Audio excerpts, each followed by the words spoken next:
Hey, good morning, everybody. Welcome to Real Talks, Dominate Real Estate. I'm Charlie Bengel. And I'm Eyerusalem Meaza. Grab a cup of coffee and let's make your real estate career better.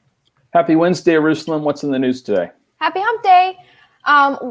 Google your mortgage. Search for the term mortgage on Google from your smartphone, and you'll learn what a mortgage is, what important loan terms are, and what the most recent mortgage rates are. In addition, you'll find online calculators and more. That's because Google has partnered with the Consumer Financial Protection Bureau to launch the new information feature on Wednesday, which aims to help consumers better shop for mortgages. The resources also provide an overview of the home buying process and information on refinancing. Google and the CFPB created a step-by-step guide that takes buyers through preparing to shop to getting ready to close. The Google search tool includes related news, articles, and industry definitions and terms like APR, annual percentage rate, ARM, adjustable rate mortgage, amortization, appraisal fee, credit score, among others. Learning about mortgages and shopping around can save home buyers money, studies have shown. A report earlier this year from LendingTree found that average borrower could save $44,500 over the life of their loan by comparison shopping for a mortgage. In other news, according to Realtor.com's weekly housing recovery index, which recently hit 101.0 points, the markets have surpassed the pre-COVID recovery benchmark. Last week's index rating is 2.5% over the previous weeks. Over the pace of sales has caught up to pre-COVID levels. There's still an inventory crunch while the markets wait for additional sellers to list their homes. On a regional basis, the Northeast index marked 106.3, overtaking all regions in recovery. The West posted an index rating of 105.5, while the South and the Midwest trailed behind at 97.9 and 97.3. There's no blueprint for a pandemic-induced recession, but this recovery milestone is further proof that homebuyers will persevere through the biggest of storms, says Javier Vivas, Director of Economic Research for Realtor.com.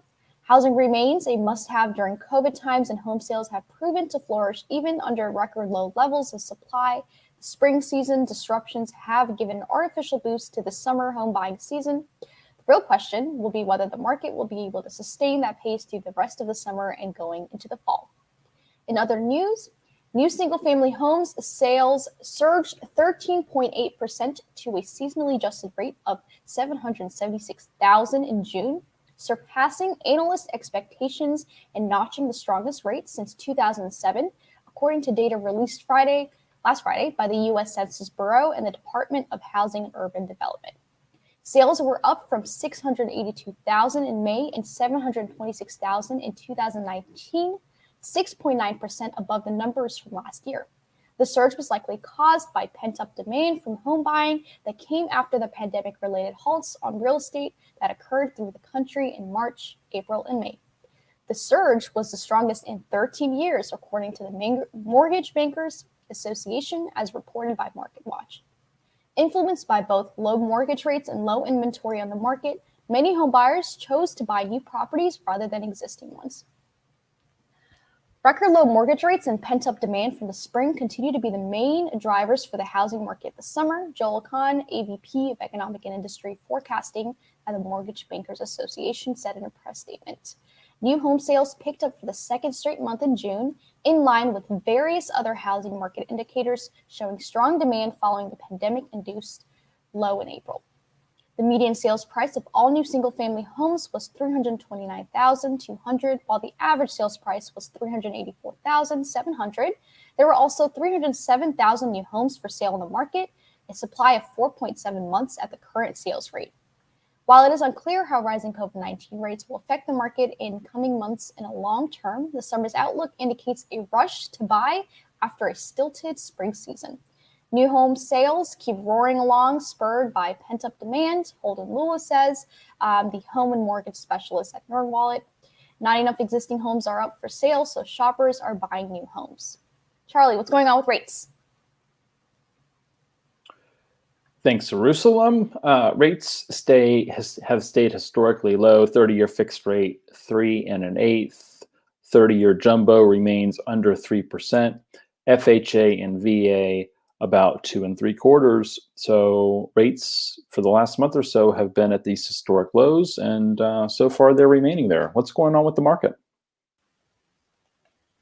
In the last week in the Hampton Roads, we saw 783 new listings hit the market, 847 properties go pending, and 793 properties sold. In the last week in the Washington metro area, within 30 miles of the White House, we saw 1,306 new listings hit the market, 1,937 go pending, and 1,311 sold. Back over to Charlie with our special guest.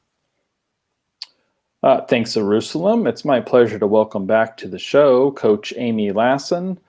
Welcome back, Amy, and happy Wednesday. Oh, thank you much. So we're seeing demand is outpacing the inventory, right? This just continues week after week in the stats that Eyerusalem shares. Yeah. She mentioned the inventory crunch. So today I wanted to talk about some dialogues, some scripts. I almost hate to use the word scripts because then agents are like, la, la, la, la, la, when they hear the word script. Scripts and dialogues to help agents get more listings. And we were talking a few minutes before the show about, who gets the most listings. And we were saying it's typically those that talk to the most people. Mm-hmm. Right? And the busiest agents are in front of the most people. And I think that you and I, one of the questions that we ask when we onboard a new coaching client is, how many people do you know, right? How many people are in your sphere? How often are you in touch with them? And occasionally we get somebody that's new to a town, or they're very young and they don't know anybody. And we immediately think, gosh, we need to get these people in front of more people, right? Whether it's open houses or doing FSBOs and expireds. It's the more people that you talk to, the more business you're going to do. Right. So today, let's talk about getting listings and the fact that, one of the things that I think we need to be focused on is actually getting listings and having the mindset of I'm a listing agent. Yep. We've talked before about if we're running a retail store and I'm a real estate agent, and I've used this example before, the Pottery Barn example. And I'm an agent that doesn't have any listings. And I've got my Pottery Barn store, but there's no furniture in it. Mm-hmm. And I wonder why I don't have any clients, anybody walking in. But it's like if you're in the mall and you look over at Pottery Barn and there's no furniture there, but there's 4 salespeople, are you going to go in? Well, no. But if we have listings, right, then you have people coming to you. So we've said, I think, my father said 20, 30 years ago, listing agents control the market, right? In other words, you always have leads, you always have people coming to you, and buyer agents, you don't really know where your next client's going to be. So, but if you've got listings in the pipeline, then you're going to get sign calls. If you're back to doing open houses, you're going to get people, coming in that way, et cetera, et cetera. So what are your thoughts on, I guess, let's start with mindset around I am a listing agent, right? Oh, absolutely. So I think if anybody listening doubts that part, right? So we're speaking to those of you who are kind of struggling with that concept that you are a listing agent. Growing to be a strong listing agent requires skill, right? Which requires practice, which requires time. You can shorten all that by starting today. Right? Take advantage of the resources we've shared with you numerous times to make sure that you have a checklist that you can follow so you'll provide good service once they finally say, hey, I need to move, right? I think some people are afraid to market for listings because what if somebody said yes and then they wouldn't know what to do? So take advantage of the resources we have shared with you on the allegianceway.com. Have a checklist, read it. What if you just spent 2 hours today reading through all the resources we've provided to you? I promise you, your skill will grow exponentially. So commit to becoming better at it, and it will feel way more confident when you call people. And, we can talk about the what do you say when you call, but, Charlie, I think we kind of psych ourselves out in this concept, right? That it's so challenging. The truth is, helping people list their homes means asking really valid, genuine questions about their needs and their timeline, writing it all down in a place you won't lose it, marketing their house really well and managing multiple offers in this current market. Yep. And if you don't know how to do that, run ask your managing broker, trainer, mentor, coach. You've got 7 days, practice every single day, and promise yourself you'll get better. I'm not saying it'll be easy. I'm saying it'll be worth it. No, I like it. So lots of resources on the Allegiance Way. Click on both the Daily Dose and get more sellers. And if you're one of those people that has had on your to-do list for 6 months now to get that pre-listing presentation done, let's get it underway, right? Because that may keep you from picking up the phone, right? This mindset of, uh-oh, what if somebody does say yes, like you were alluding to a minute ago? Then what? Then I've got to come up with a listing presentation that I don't have. I'm going to hack up a CMA and use it as a listing presentation, right? Like I've been doing. But let's. Do you want to make a pitch then, Charlie, to all the RE/MAX Allegiance agents listening? But they should get their about the pre-listing presentation. Absolutely. Yes. Get it done. So go on to theallegianceway.com, click on Toolbox, click on Marketing, and you'll find the example there, and you can get it ordered. This is a custom project. If you order it today, you're not going to have it in your hot little hands by 5 o'clock tonight. So get in the queue, right? So we overcome this call reluctance of, well, I don't want to call anybody because I'm not ready. Yeah. Right. So we should have been in touch with our people all along. Yeah. This pandemic has given us the ability to call people when they're at home, they're working from home. I think a lot of us are more used to this than perhaps we were. But, the homeschooling, it sounds like, is going to be coming up again in some areas just in a couple of weeks. Wow. Right. I don't know of too many school districts that are going to be going back, full time just yet, right? So there's going to be some of this distance learning. So parents are going to get frazzled again.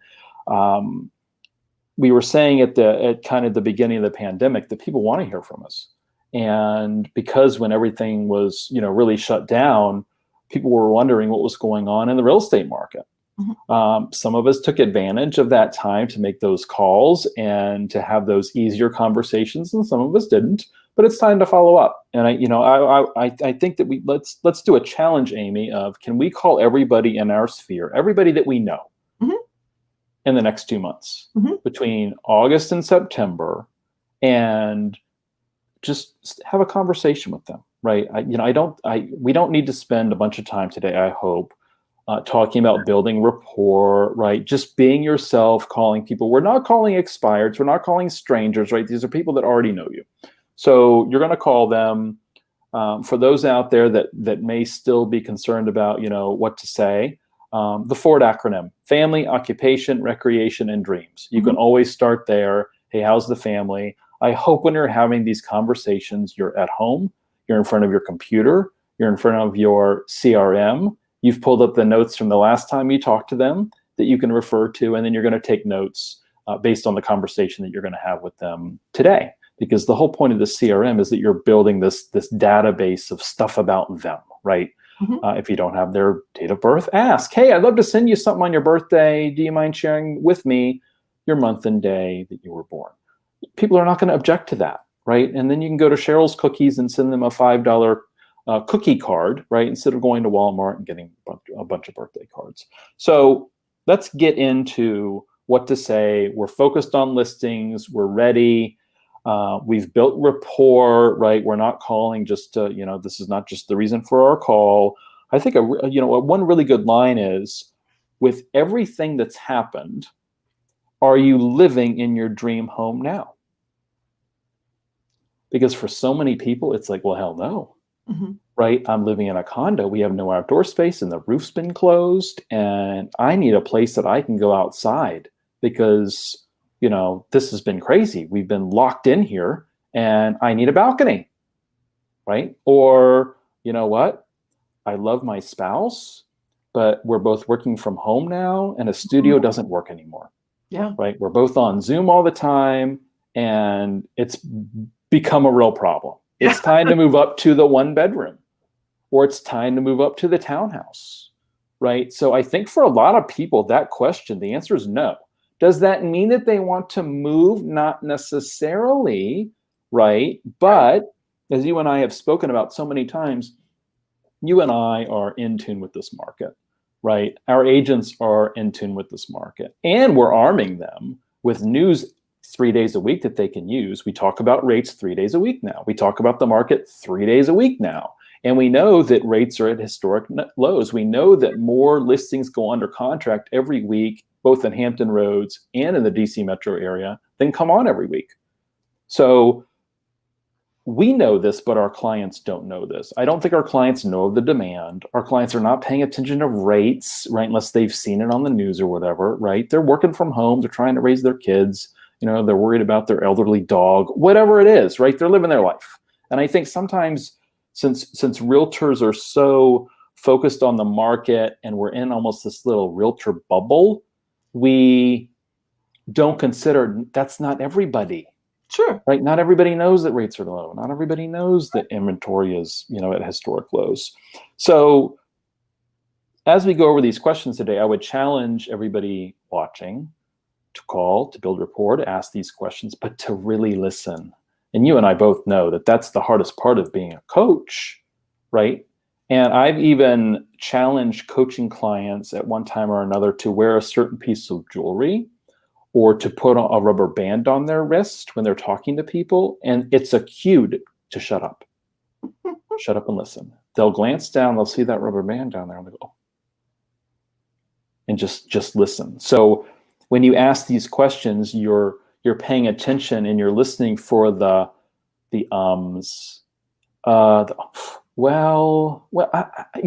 hesitation.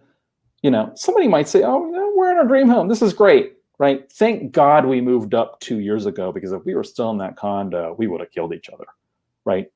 So are you living in your dream home considering everything that's going on? Question number one. Second question, with everything happening, have you had any thoughts of selling, trading up, trading down in some cases? And again, ask the question, and just listen. Listen for the ums, the uhs, the hesitation, the this, the that. Some people, there may be no hesitation, right? Third question, with the increase in demand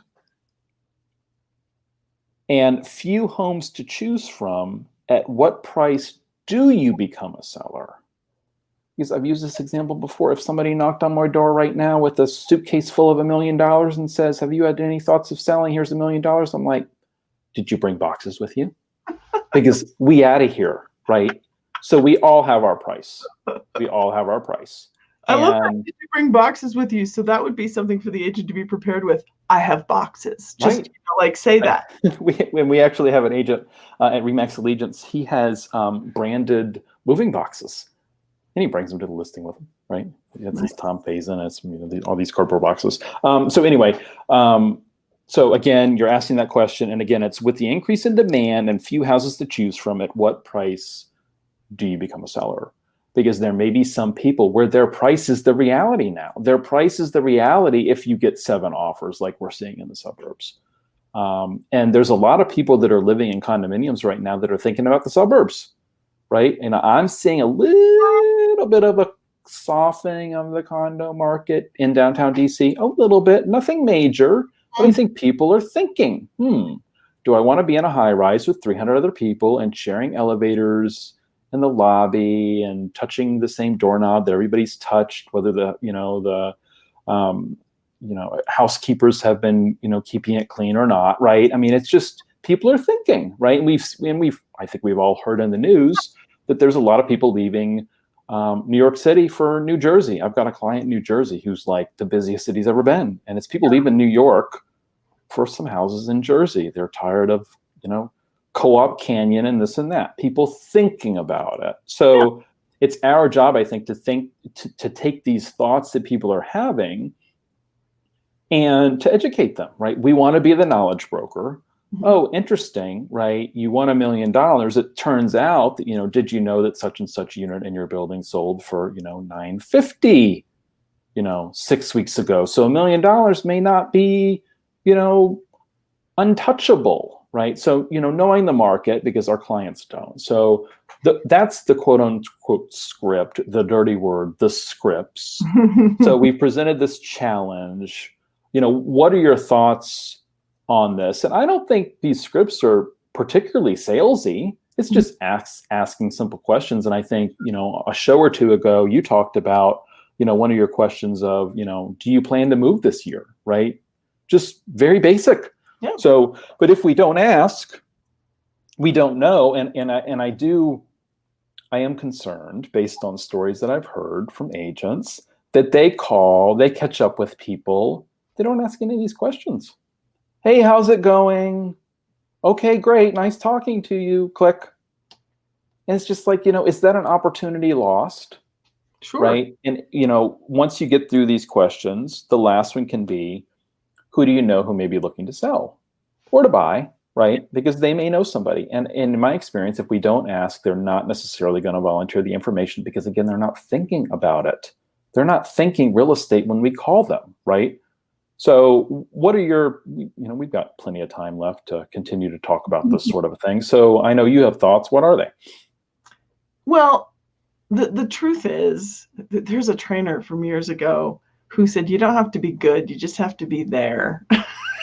Which is kind of ridiculous. There's some truth to that, though. And I hate it because I am a quality trainer, right? Yeah. But if you're not there, that's the first thing. And I will tell you, I started texting using the First.io app. Okay. Texting my past clients and texting people I hadn't texted in ages. Yeah. And they were immediately responding with, hey, oh my goodness, it's so good to hear from you. Yeah, we moved to Oregon last year. Now, I want you guys to understand, I am the worst when it comes to following up with my past clients because I am a coach and a trainer. My eye is definitely off the ball. Yep. So I'm not saying I'm a good example, but I may be a typical example. Right? I think so. Yeah. My excuse is I'm running this other business, but still, thrilled to hear from me.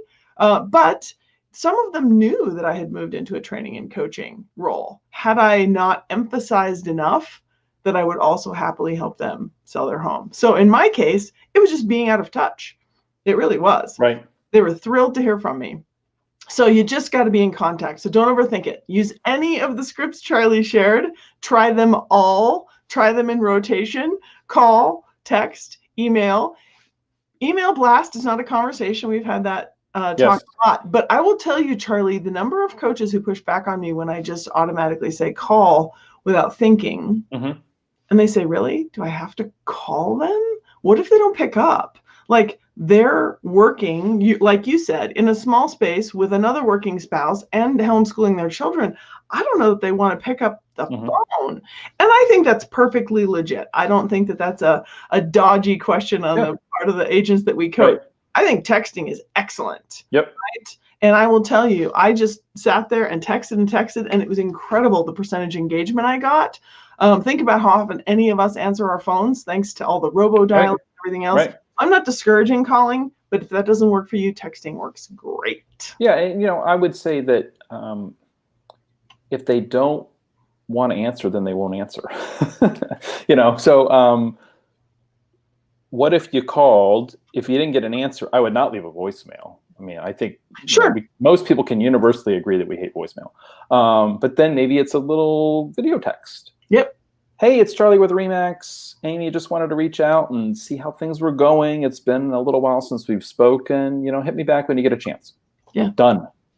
Right? Done. And if you want to get back with me, you will. If you don't, you would. You don't. So, if some clients are in, I think stressful situations, and you just want to text, that's cool. But I do sometimes think that people tend to overthink this. Absolutely. Right? And that the super driven agents that are like the high Ds, right? I'm not talking about the agents that say they're driven. I'm talking about like the high Ds. It's like they don't even think about this. They're just on the phone. Yeah. Right? They're just on the phone. Yeah. And by the time, in analytical is like, well, what if this happens and that happens? They've already had 5 phone calls and they have a listing appointment scheduled. So I agree. I think that's a really good point about the overthinking. And certain personality types don't. Yeah. They just don't overthink it. And here's the thing that I say a lot lately. Our job is not to force people to move. Right. That's not what we do for a living. So any of you who are afraid of being salesy or pushy, please don't, right? Yep. It's our job to be there when they need us. But if you wait until past when they needed you, calling may not be effective, right? So the more you stay in touch with them, Right. the more you'll be in the path of the business when the need arises. Yeah, they may have already moved to Oregon or moved to Arlington, or this has happened to all of us. Yeah, absolutely. So just you got to stay in touch. You got to stay in touch. You got to provide service, and don't overthink it. Call for no reason at all. I had a trainer say to me once, Charlie, he said, if you called 100 people out of the phone book and said, I'm a realtor and I have no idea why I called you, one of them would list. He said, it's a numbers game. It is a numbers game. Yep. Yep. So the challenge, August and September, let's call or text everybody that we know. Let's get into a conversation with everybody that we know. And you can have a conversation like you alluded to a minute ago over the phone or over text that is much more challenging over email. But a quick plug for our e-newsletter service, right? So those that are RE/MAX Allegiance agents that are watching that have not subscribed to the electronic newsletter, you can again go to theallegianceway.com and click on the toolbox and scroll down to electronic newsletter. And our team develops a newsletter for you twice a month. It goes out to everybody that you know twice a month. We set the whole thing up for you. We use your MailChimp account, but we'll get it set up for you. And it's just a great way to stay in touch if you've not been picking up the phone as often as perhaps you should. So, and then other ways to stay in touch, we've talked about the annual home value reports and, many other ways. So this isn't just that, today's topic is more about getting listings and having the mindset of being a listing agent and not necessarily staying in touch with Sphere. What other thoughts do you have today to kind of wrap this up around, I think the challenge is, I would challenge everybody watching, how many listings do you want to get between now and the end of September? What's your number, right? And then put that number on the wall in front of you and look at it every day, right? And be determined to do that, right? And maybe that number could be a number to help you catch up from when things were shut down earlier this year. Maybe that number is to put you over your record year. There's some people that are having amazing years in real estate this year. Yep. And so I hope that we don't have people that are, and I wonder, I think there's also some people that have thought, you know what, this is the throwaway year. It is what it is. And I'm here to tell you, and Amy, I think that you would agree that it doesn't have to be that way. There's still time left to list properties and to sell properties and to take advantage of this low inventory for sellers and to take advantage of these low rates for buyers. I think this is a great opportunity still to finish the year strong. It absolutely is. And Charlie, you and I are seeing it. So many of our clients have surpassed their sales from last year so far this year. Absolutely incredible opportunities. And I think bringing it back around to mindset, you said, how do you shift your mindset to say, I am a listing agent. I am a listing agent. And I've shared before the story of a new agent who was pretty strong with buyers. First year in my training program, she had did 30 transactions her first year, really strong year, but hated listings and just wasn't sure why. And I said, well, it's because you had one bad experience and you ran away and you quit practicing. Right. So she started practicing her listing presentation. She said, I'm going to read it out loud to myself once a day to tell the universe I'm ready for listings. There's something to be said for just saying, I'm ready. Just say it. I'm ready for listings. So Charlie, to your point, putting your goals up on the wall, when you set the time and you start making those calls, do have an intention to set appointments. And this is another thing, Charlie, you said, are you chitty chatting? Are you just, being friendly and you're forgetting to ask for the business? That's one step. But I think another thing is if you would just realize that every week when you call, the intention should be to set appointments. Yes. That will really help you. I had a friend who had he was on a team, he had this massive database and he called all the time. He was super faithful. And we started talking about, how do you set appointments? Is that the goal, to set appointments? And he said, no, I never thought of that. And that was a game changer for him to just go into it with an intention of how many appointments can I set this week? Absolute game changer. So be proactive. If you have not taken advantage of our training to do Zoom listing presentations, if they're uncomfortable, depending on your jurisdiction, whatever COVID is, in my area, it's extremely stringent. I have to take my temperature before I interface with the public, and I have to keep it in a log. And like, you know, it's really, really strict where I am. Don't let this deter you. Absolutely not. Right. So practice your listing processes every single day. Get on the phone and be engaged with people, be in community, find out what their needs are, set as many appointments as possible, and start getting prepared to have Zoom appointments. Those are a game changer as well. Charlie, I have coaching clients who say post-COVID, they're never giving Zoom back. Yeah. I think it's the wave of the future. Yeah. Absolutely. And I think it's less threatening for clients as well. And it's a great way to build rapport and to get more business. So I'm a lean, mean appointment setting machine. Yes. We will leave it there. Always good to see you, Amy. Let's throw it back over to Eyerusalem. I like that. Lean, mean appointment setting machine. There you go. Thank you so much for watching, everyone, and hope that you have a wonderful week. And as always, we are here to make your real estate career better. Take care.